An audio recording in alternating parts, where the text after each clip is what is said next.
Hello and welcome back to Rehydrate. This season we will be reading and discussing Isaac Asimov's Foundation trilogy. This is Season 6, Episode 2, The Mayors and the Traitors, covering Part 3 and Part 4 of the first book of the trilogy, Foundation. The hosts have varying levels of knowledge on this book and this series. My name is Dan, and I've only listened to the first book in the series. My name is Talia. I have read The Gods Themselves by Isaac Asimov, but this is my first time reading the Foundations trilogy, which I'm reading in pacing with the podcast. My name is Priya, and I'm also reading the book in pacing with the podcast. So I have only read up to this week's readings, and the only other book that I've read by Isaac Asimov is iRobot. Other than that, this is a new work for me. And based on Talia's suggestion, I also read The Gods Themselves in between last congrats. episode and enjoyed it. And I also I read the first chapter of iRobot. I haven't finished it yet, though. We record once every 2 weeks, so there's a little bit of downtime in between them. So I resisted the urge to read ahead. And all of us resisted the urge to watch the show, which came out in between the last podcast and this episode. The Apple TV show came out, and I believe all of us have resisted. I have, Dan has. How about you, Priya? Yes, I have resisted also. My husband said that he would watch it and then spoil me. And then I asked him, why would you do that? And he said, good point. Okay, well, I had a couple items for follow-up. Just one issue that someone named Gregory on Twitter pointed out to me is that there's some issues with the RSS feed, especially as it relates to dates for this podcast. So I found a bug in the code that I have to generate the RSS feed and fixed it. So if anyone is experiencing that, sorry, it should be fixed. Please let us know if you see any other problems. And we also got a shout out from Justin on Twitter, who said he really liked the podcast. And I saw in his link that he also has a YouTube channel with some Scala videos on it, which I thought was really cool. I don't know Scala myself, but I am interested in functional programming languages. Thanks again for your shout out. All right, well, let's jump into the summary for this episode. In ADFE, 30 years after Seldon's last appearance, the space around Terminus has fractured into 4 kingdoms, and Seth Cermak and the newly formed Action Party demand that Hardin's only course of action is to resign because of his perceived inaction. Hardin recounts the events that have got him to this point, including Anacreon establishing bases on Terminus, but Hardin was able to engineer a political play working with the other 3 kingdoms to get Anacreon to abandon Terminus. Following that, Hardin established a new religion that shrouds nuclear power in mysticism, with the actual intent to limit knowledge and maintain control. The Prince Regent of Anacreon, Venus, has captured an older Imperial battlecruiser, and he now demands that Terminus fixes it. Despite protests, Hardin agrees to fix it and even names it after him. Hardin travels to Anacreon to witness King Leopold's coming-of-age ceremony. He tries to remain anonymous, but is spotted by Venus and taken to his chambers, and arrested as a prisoner of war ahead of Anacreon's planned attack on Terminus. Despite his apparent predicament, Hardin remains unfazed. At the stroke of midnight, all the power in Anacreon goes out, and the king's ceremony is halted. And aboard the Venus, the religious element realizes that attacking Terminus is tantamount to an attack on their own religion and demands that Venus is arrested. Desperate, he demands that Hardin is executed by the guard, which they refute, and when he takes a weapon and tries to do it himself, Hardin is surrounded by a force field. Venus feels like there's no other option and turns the gun on himself. Back on Terminus, Hardin is hailed as a hero, and as he predicted, there's another message from Seldon. Seldon has also predicted that the crisis would come and be resolved by using spirituality to conquer the region, but warns that they do not grow overconfident, and reminds them that there's a second foundation on the other side of the galaxy. In Part 4, a trader named Lemar Panitz receives a message that his colleague Gorov has been arrested on Eskon for illegally trading goods. This is further complicated by the fact that Gorov isn't just a trader, but is an agent of the Federation. Panitz meets with an Asokian Grandmaster to negotiate a reprieve from Gorov's death penalty. The Grandmaster insinuates that he might be able to trade for Gorov, but does not tell him for what initially, but soon finds out that they only care about gold, to which Panitz is able to trade them gold from a transmitter that he built himself in exchange for Gorov's release. Panitz's next move is to talk to Farrell, the youngest member of the Asokian Council. He works out a deal in secret to trade the transmitter itself. Panitz exploits the fact that trading is punishable by death on the planet and shows Farrell a secret recording he had made, forcing him to pay for Panitz's entire cargo, full of trinkets designed to increase reliance on the Federation. So we're introduced to a bunch of new characters, and we'll have Talia go over them. The characters are Johann Lee, the advisor to Hardin. Sef Cermak, leader of the opposition Action Party. Ambassador Polly Verisov, priest of Anacreon. Prince Regent Venus, advisor to the king, in command until the king comes of age. King Leopold I, king of Anacreon, 16 years old. Louis Bort, another member of the Action Party. Theo Apparat, head priest aboard the Venus. King Lefkin, captain of the Venus, son of the Prince Regnant. Limar Polnetz, master trader. Eskel Gorov, master trader of the Foundation, sentenced to death on Ascone. Grandmaster, highest ranking of the Council of Elders. And Farrell, youngest master of the Elders on Ascone. Like we mentioned before, it is a TV show that's happening that premiered in between our first episode and this one. And looks like people don't like it, or at least people on the Asimov Reddit don't like it, or some people don't. There seems to be a lot of book reader kind of hate towards it. And looking at Rotten Tomatoes, doesn't have that much better score, 70%. Rotten Tomatoes score, 69% audience score. So yeah, not great. Like I said, none of us have watched it, and I don't intend to watch it until at least after I've read this trilogy. From what I've heard, it only covers the first book, but I can't be sure that that's actually true. And one interesting thing that looking at the cast list is that they recast Dornick and Hardin both as females. I think that's fine. But apparently, like, from the little bit I read on the Reddit, they kind of recast Hardin as like a rough and tumble kind of action adventure hero. And, his whole thing is like the violence is the last refuge of the incompetent. So it's kind of weird they did that. You guys have any thoughts on the TV show? I know you guys haven't watched it, but I don't know if you've heard anything about it or... Well, one thing gave me hope about the new TV show is that Jared Harris, who is beloved to people who have watched HBO's Chernobyl or AMC's Mad Men, where he played the scientist and Lane Price, respectively, is cast as Harry Seldon. And I really like Lane Price. So I'm excited to watch that. Yeah, that casting seemed... he's a great actor. It's strong casting, right? Yeah, but it's like Seldon's not like a very... prominent character. I mean, he's prominent in the fact that he's like important, like he's the most important character, but it's like, he's not around much, right? I put this in the show notes later, but I guess I can announce it now. I think he's a main character, Seldon, because we can feel his frustration through the narrative. We can't feel anyone else's as palpably. I adore Jared Harris, and he was incredible in Chernobyl, which is a show that I watched, and then I went down a whole rabbit hole of like researching all these morbid things about radiation. But I think everyone did when that came. I did the same thing. Yeah, so amazing. And I feel like it makes me wonder if like he is not going to be showing up as just like a memory or like a hologram or whatever, however he's being shown every 30 years and be more of like a main character. But I actually would like if he is, because I don't know, he seems like one of the strongest members of the cast along with Lee Pace, whose character we haven't met yet. So I'm not even going to look into that.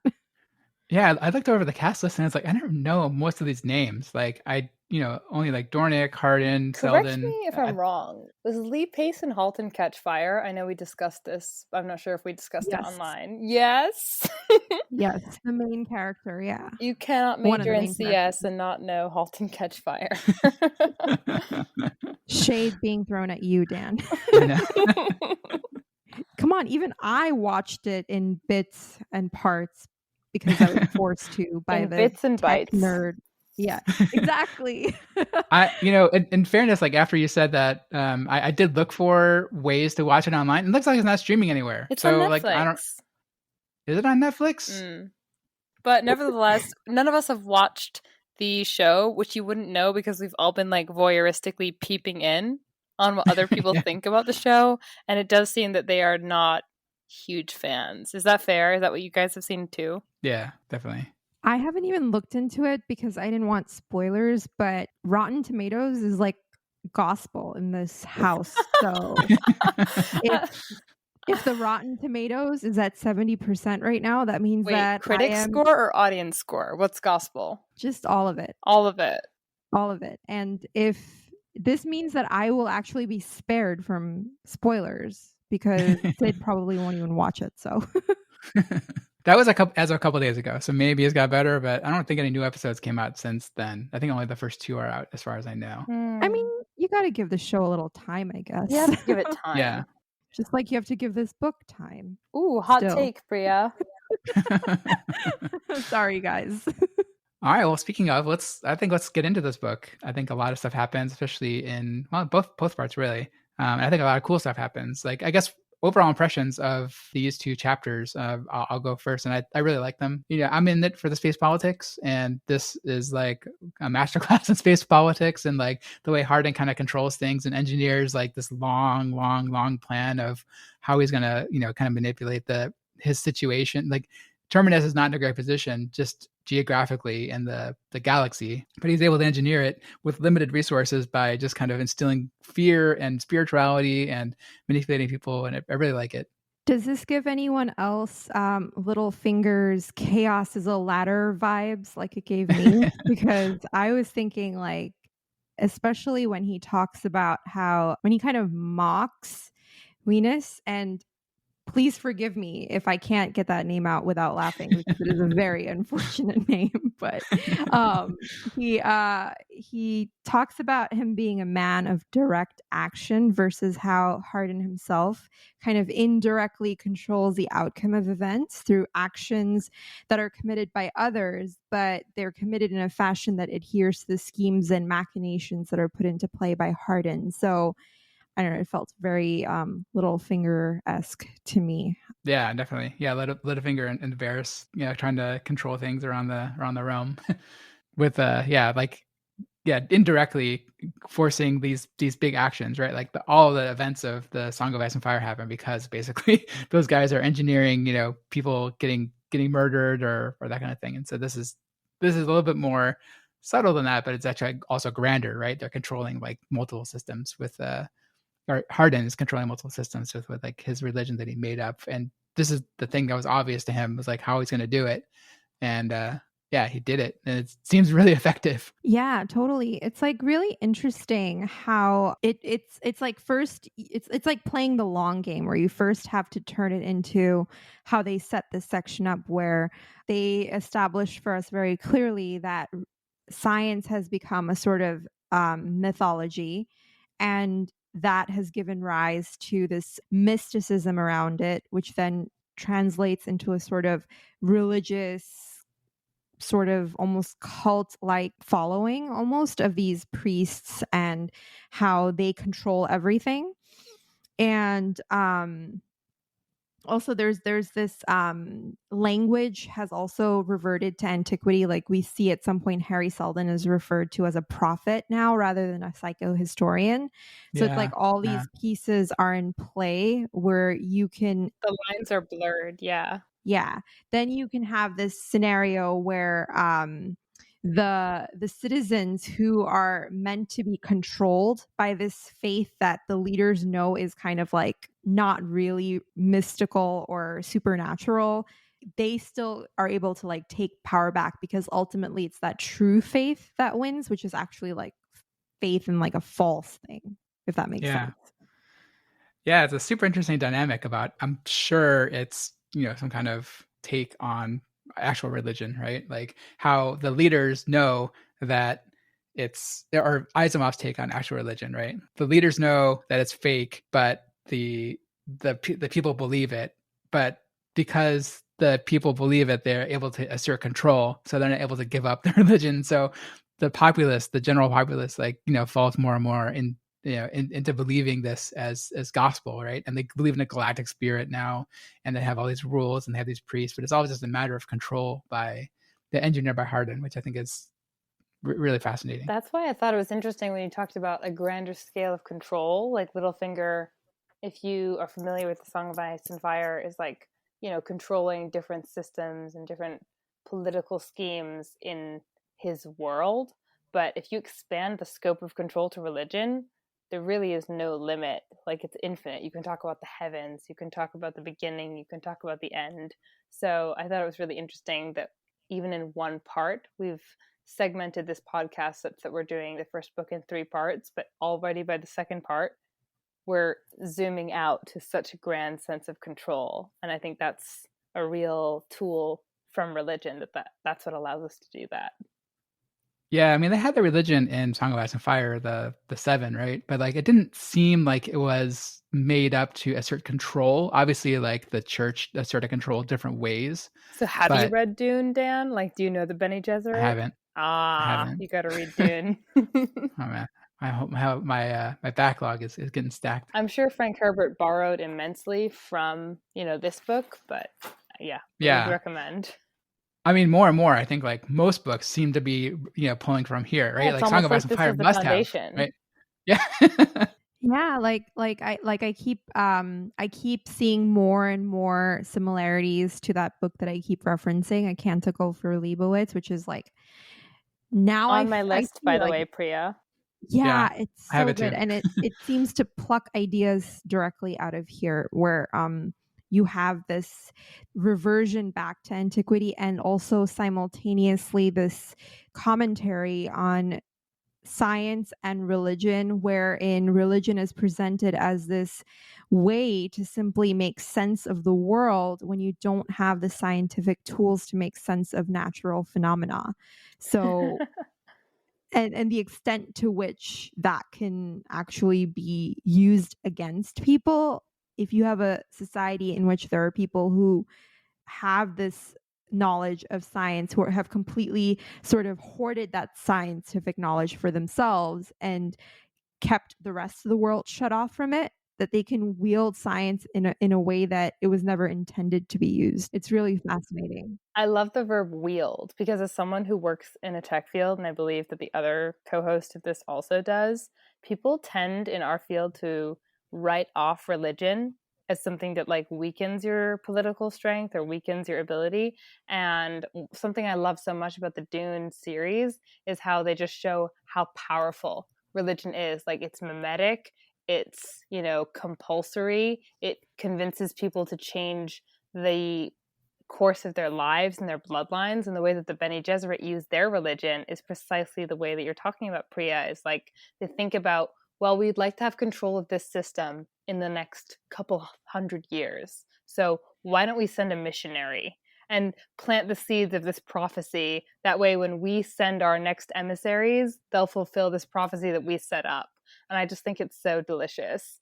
And it's nice to see its roots being here in Foundations. Yeah, that's such a good take, and that really makes me want to start reading Dune before the movie comes out. But yeah, it's really like religion kind of pitted against science this way has like always fascinated me in literature, and Mm. like this really kind of has a bit of a unique take on it, because it's usually you see that religion becomes a replacement for science, but in this case it's being deliberately fed to people this way versus it just coming out as a natural progression of not understanding. It's like there is like a central authority that is imposing this upon other people, but they actually are not coming from a place of not understanding science themselves, but they're coming from a place of understanding fully Mm. well what Mm. science is, but they are then turning it into a religion to control people. And usually you look at science as a thing that will save you, but in this case, what if you don't have the tools to seek it out yourself, you know? I have one last comment on that, and then we can, pull back to our summary of the chapters that we read. But the quote from the German physicist from the 19th century is that the first gulp of the natural sciences will turn you into an atheist, but at the bottom of the glass, God is waiting for you. Yeah, I mean, usually religion also tries to help it helps people understand things they don't understand, like death or, how the world is created, that kind of stuff, things that they can't conceive of. In this case, like people used to know science, forgot how science worked after however many thousands of years it's been. And now the foundation does understand how science works. And now they're kind of shrouding in mysticism, like, oh, nuclear power, it's like a mystic force. And like King Leopold can float on his chair and have like this radiation halo around him to kind of show off to the populace. So it's a really interesting take. And yeah, like Priya said, like usually science and religion are showing as like pitted against each other. Uh-huh. But in this case, like science is the religion. And I wonder like how much is going to more and more evolve into the just pure mysticism, right? Like obviously they totally made up the galactic spirit, but like they're saying like, oh, like chair can move because of this mystic force, right? Yeah, it'd be interesting to see like how this plays out. But then even later in this chapter, in this section, the next part, we see another tack of how they're trying to maintain control, which is like to give them gadgets basically to maintain control. We'll get there. The schemes to engineer control over the population is really interesting. What I find lacking so far is that normally you would see at this moment in time in a book with this sort of plot that there is like this drive to figure out the science, right? On the part of people who don't have the science. And I'm not seeing that yet. It seems like so far they've just been kind of wasting their time on politics, and they don't necessarily seem to be understanding that there is like there has to be like one mind that is like, wait, no, this doesn't seem like a supernatural phenomenon. This seems like a something that we can explain by, understanding the way that nature works and having this aha moment. But we don't really get a main character out of these so-called barbarian kingdoms. And instead, we are just kind of seeing them as barbarians because they don't seem to have a drive almost, or not that they have it yet, to get themselves out of their situation. And that kind of reminds me of the quote that I think Hardin says this, or it comes a bit earlier in this section where he says the galactic spirit helps those who help themselves.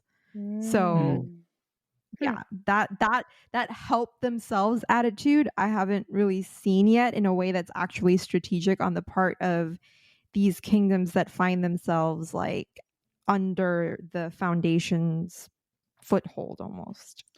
I mean, I would say that would be a big threat to the Foundation. So I wonder if Hardin somehow engineered rules. I mean, like you can see they have like the priests who can only like study this stuff on Terminus itself, right? And like they do like basically a brain drain. They like take out the smartest people off of the other world, make them priests, and then either they make them stay on Terminus. If they're like indoctrinated enough, they send them back to their planet. And we have like the priest who's on board the ship. He's obviously some kind of he is a high priest, right? But he's totally indoctrinated into the world that like Terminus is the basically Mecca for this new religion, right? And so like attack on Mecca would be attack on the religion itself, and that's similar here.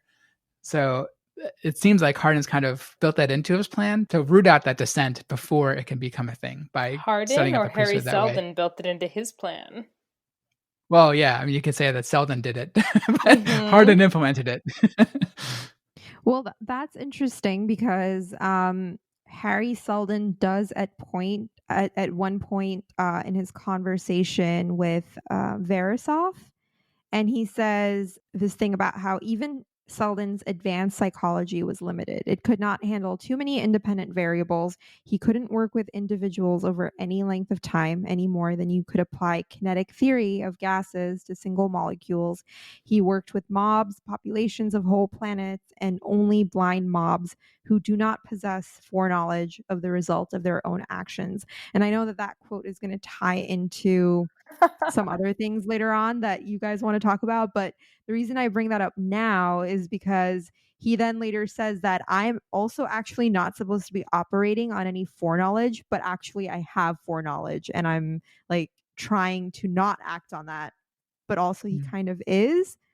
So it's really interesting to see how he has put these things into play based off of what he knows of Seldon's predictions, and then he's also trying to not let himself simultaneously be influenced by them. So it's really weird. Like his whole plan is very complicated. Yeah. We have more examples of control as well. This is on the planet itself with Venus manipulating Leopold himself, right? Because Venus obviously wants to become, he's already Prince Regent of Anacreon, right? But he wants to control even more. And it's insinuated that he even murdered like the old king. and he's probably going to murder, or he's slowly murdering the new king as well. And yeah, like the chapter with him like kind of whispering to Leopold like, oh, you should really, why shouldn't you be ruling this? Why should it be Terminus controlling this stuff? Shouldn't it be you? And that's how he engineers the whole the attack on the attack he tried to make on Terminus. This whole chapter is about just control at different levels. Those who know will know, but this poor Leopold reminds me of Tommen from Game Yeah. of Thrones and how he has like literally zero control over anything and is just being jerked around by everybody else. It reminded me of from Lord of the Rings with the king being controlled by what's his name, Grima. I guess that's a little bit different. Yes, the one who whispers in his ear, right? Yeah, I forgot his last name. I guess it's a little bit different because he was actually like under kind of some kind of spell, right? It's Wormtongue. Wormtongue, yeah. Oh my god, I was gonna say that, but I was afraid that I was confusing it with Wormtail from Harry Potter. So I was like, well, not that. I was like, this will be an embarrassing conflation of two worlds Priya. that I was very obsessed with. So. Our listeners are very discerning. Legitimate fear. Yeah. But yeah, it's another example of like subordinates, subordinates kind of trying to impose their will on the king or the queen or the ruler of the kingdom, and actually being like the kind of shadow leader, the chaining to the bush and that kind of stuff.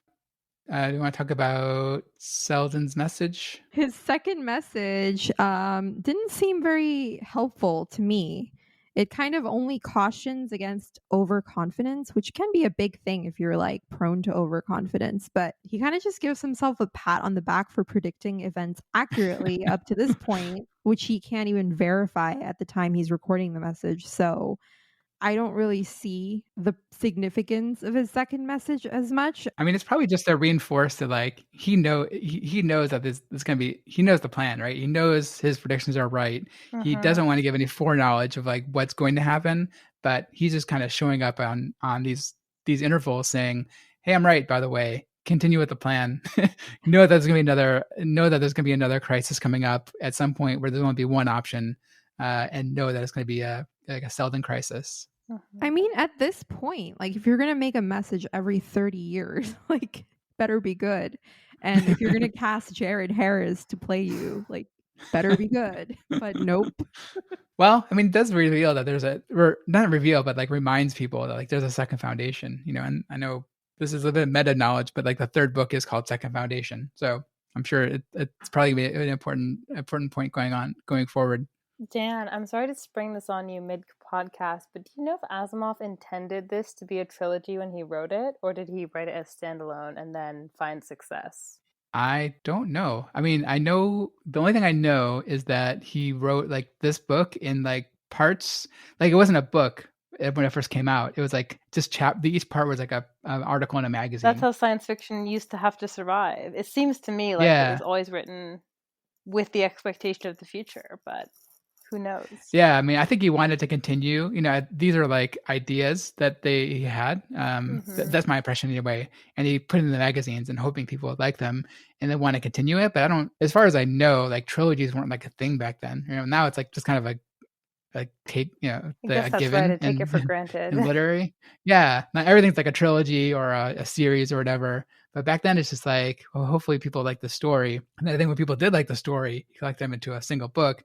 And then maybe he had ideas for the second two. And then throughout his life, he kept making more. I even read the fourth book in a trilogy, which the author dedicated to everyone who wrote into me to write me the definition of a trilogy. It was just like so understood that like the idea is working, so I'm going to make more. And like by the actual definition, like we'll just create more. So I guess we sort of conflate Asimov's success. I know we've been referencing a lot of other science fiction books that we've read and also from last season, but we have to really give credit to the fact that he really was one of the first and it was pioneering a lot of these efforts. Yeah, for sure. Yeah. Yeah, and he changed it to like sort of, from a perception of like sort of pulpy kind of just actiony, kind of generic green little green men, science fiction into like this like grand political drama that spans the entire galaxy. Is this at least for this book? Yeah, speaking of grand political drama, diligent listeners of the podcast might know that before I became a full-time podcaster, I actually got a degree in economics. And that granted me the knowledge to know that Paul Krugman, one of the most prominent economists, in fact, any economist that you can think of, will probably trace their profession back to Isaac Asimov. You should look up any prominent economist and look up Google search Asimov. They really think that what they're doing is in the mission of psychohistory. The whole idea that they could predict the future and alter the future is a whole driving force.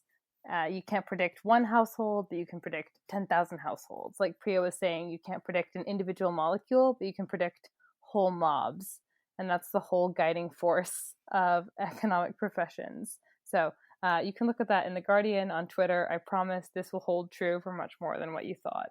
And you want me to read the tweet? Yeah, read the tweet, Dan. So yeah, Krugman also had a tweet that Talia found and says, P.S. The foundation novels were what got me into economics. I wanted to be a psychohistorian saving galactic civilization. Econ was as close as I can get. Yeah, that definitely makes sense, right? People, and especially at his level, think about like the macro scale of how the U.S. economy works, and like then they're interested in like individual business or a person, right? They're more interested in like how the economy does at like a super macro level. And Yeah, so, it's like emotional reassurance on the most macro level. Like if you're worried about the future, economics might be the major for you. Psychohistory might be the answer for you. You can predict and possibly, if you're lucky, even alter history. Although I suppose we discussed a lot last episode about free will, and I think this chapter or this part also draws a lot of that into discussion. Like, do we have a definitive answer on free will yet? I would say no, because a lot of Seldon's predictions are still coming true, whether or not he's a prophet. yeah, and then like you have the Krugman sort of like the prophet role also, like when he says something, like the markets move, like all his minions in Wall Street like will sell off, like and the Fed's gonna make some proclamation, they're And gonna sell off. Dogecoin to the moon. All right, well, let's move on to part 4 then. Part 4 talks about the traders, and now we're shifting main characters again. We don't have Hardin in this part, but we have Panyets, who is a trader and seems to be his colleague or another person in the guild, I think they call it, is in trouble for selling trinkets, or what do they call them? Gadgets? I forgot what I forgot what they call them, but like they're selling basically like little things that are powered by nuclear power to kind of assert control across the Federation or across the galaxy, right? I thought the problem wasn't what he was selling, it was the fact that he was making his living by commerce. Like the whole idea of him being a merchant or a trader was like abhorrent. Well, it seems like in that world on Ascone is that like selling goods seemed to be a big problem. Yeah, exactly. Or trading goods. I mean. Yeah, but I mean, it seems like it's been a successful tactic, bunch of worlds, but like now they're running into this one problem world. And Gorov specifically, he's an agent of the Federation, not like a trader. You got yourself into trouble and got sentenced to death. And it seems like even after he got out of his predicament, he's gonna do it again. Like he was like it didn't work. I got into trouble this time, but like, what am I gonna do? Like that's my role, is to try to push these trinkets on people. So it's interesting that this is another means of control, a different tack they're taking. This was like a really comical section in my opinion, because it was given like a whole part unto itself. But if you think about it, not much actually happens over these 6 chapters. But like it's very intriguing. Like I'm not necessarily like saying that to throw shade at this part, but like it's very funny how like this gets like its own section, because basically you're seeing sort of tactics that are used that are kind of a page taken out of a Hardin's book, and just that's how they kind of use this Grand Master's faith in a sense against him, because they're coming from a position of higher scientific knowledge. And I love how the section begins and ends with that very famous quote from Hardin, which is never let your sense of morals prevent you from doing what's right. Talia can jump in here to share what she found on Goodreads about that quote. Right. I could not resist looking up that quote because it struck out to me when I read it, and then I looked it up, and of course other people have highlighted it. What I did not anticipate was just how wide people's interest in this quote was, from genres such as love, life, death, inspiration, humor, philosophy, God, truth, romance, happiness, poetry, wisdom, faith, each of these with more than 10,000 per citation. So clearly, this quote is very impactful for many people reading Foundations. Yeah. My favorite is the romance tag. It's such a romantic quote. It is very Yeah. romantic. I wonder how that's used in a romantic context, but yeah, sure. I mean, if you're really trying to impress someone by quoting Asimov, you might use that in a romantic scenario. That's true, Priya. That's a very good point.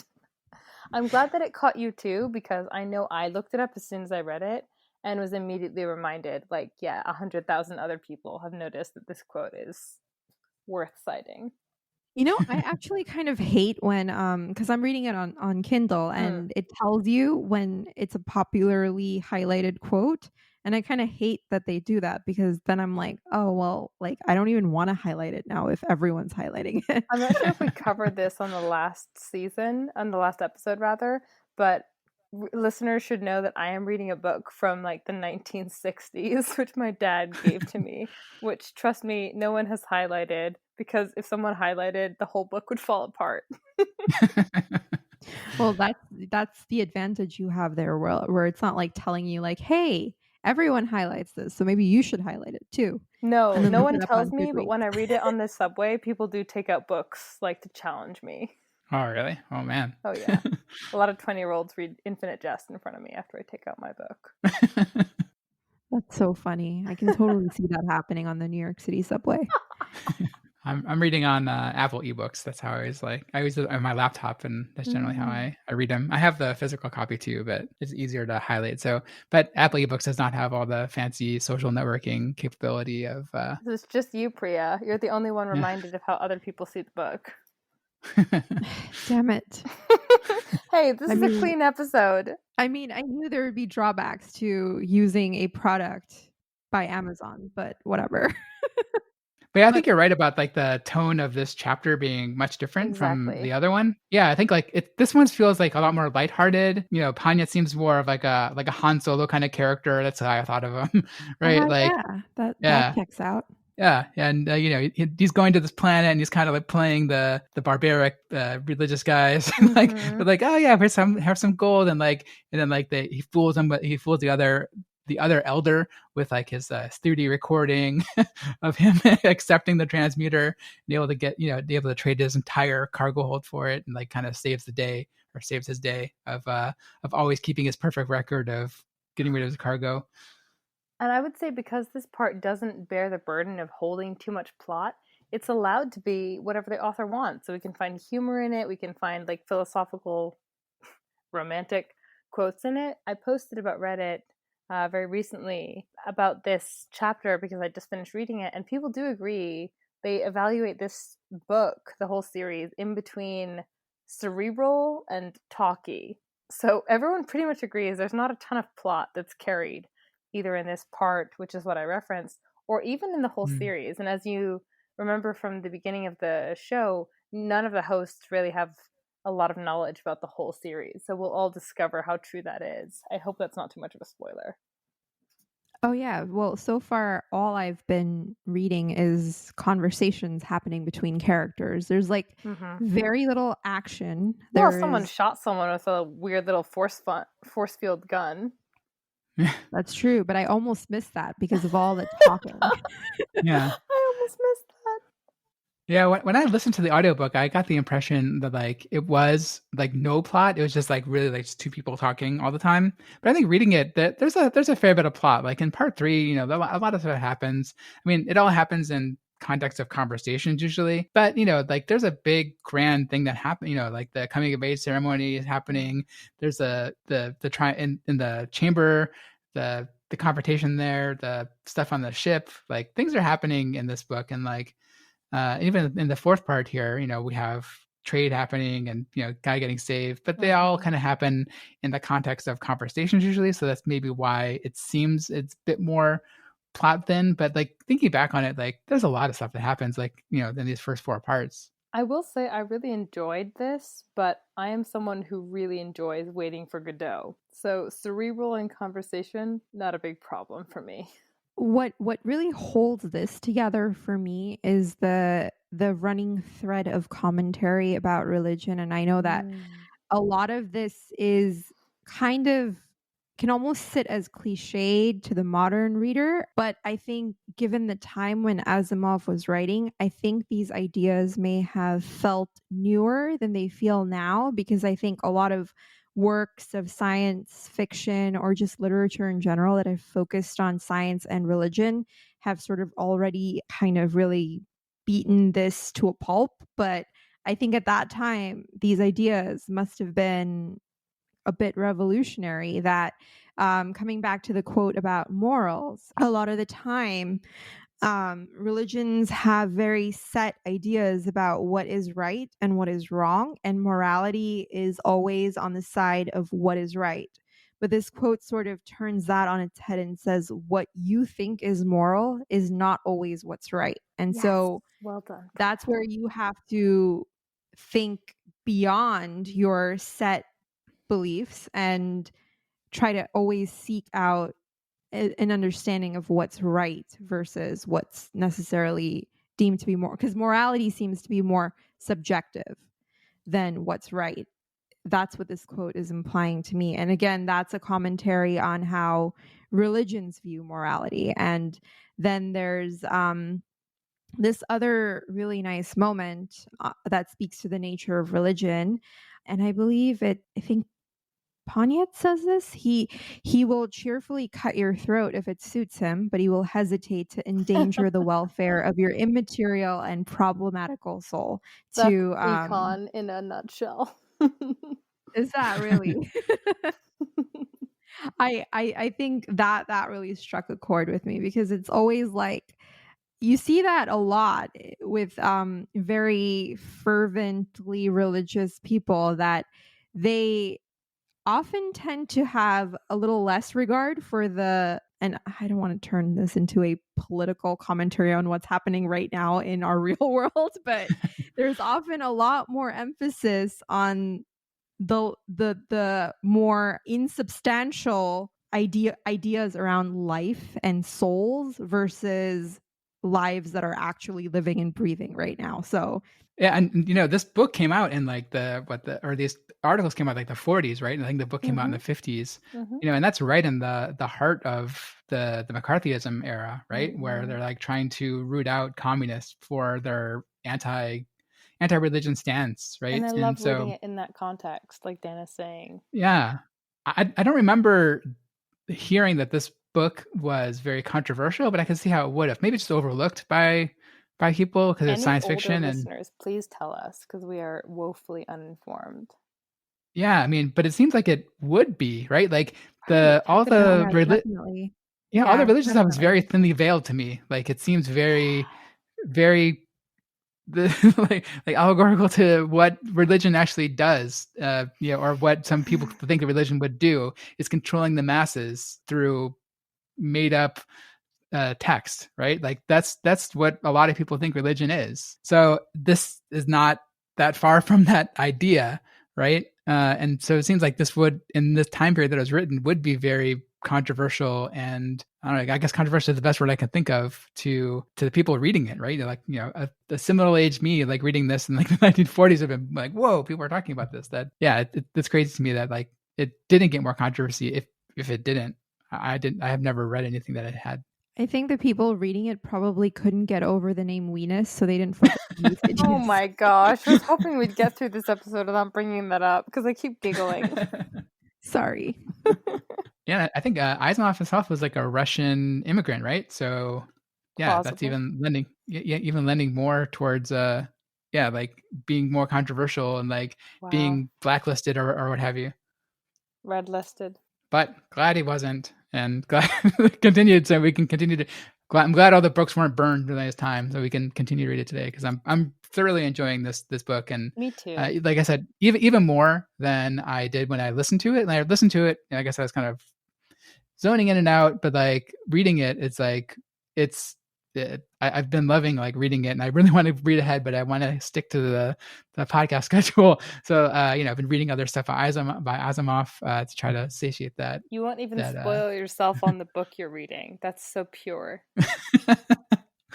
Gotta dedicate to my religion of non-spoilers. That's good dedication. I like that. Okay, well, anything else you guys want to talk about in regards to this part or this book? I think it was a lighthearted, fun podcast because it was a lighthearted, fun part. I'm really looking forward to wrapping it up. Except for the parts where we talked about religion. It's a kind of interesting mix of like, religion and lighthearted adventure kind of stuff. So I'm interested to see like how different in tone the different chapters are going forward. I know what happens. I kind of remember what happens the next part. I don't remember the tone of it or the specifics, but I haven't read anything else past that. You'll have to tune in next episode. But yeah, I'm interested to see if like the tone continually changes or if we start getting more characters that are besides Seldon that kind of continue throughout. Yeah, I'm interested to know. But yeah, thank you very much for listening, everybody. Please check out rehydrate.space for release episodes, reading lists, pronunciation guides, and all the other stuff we put on the website. Leave comments by emailing us at rehydrate@fastmail.com or on Twitter at rehydratepod. And join us next time for the end of Foundation, Season 6, Episode 3, The Merchant Princes, covering Part 5 of Foundation by Isaac Asimov.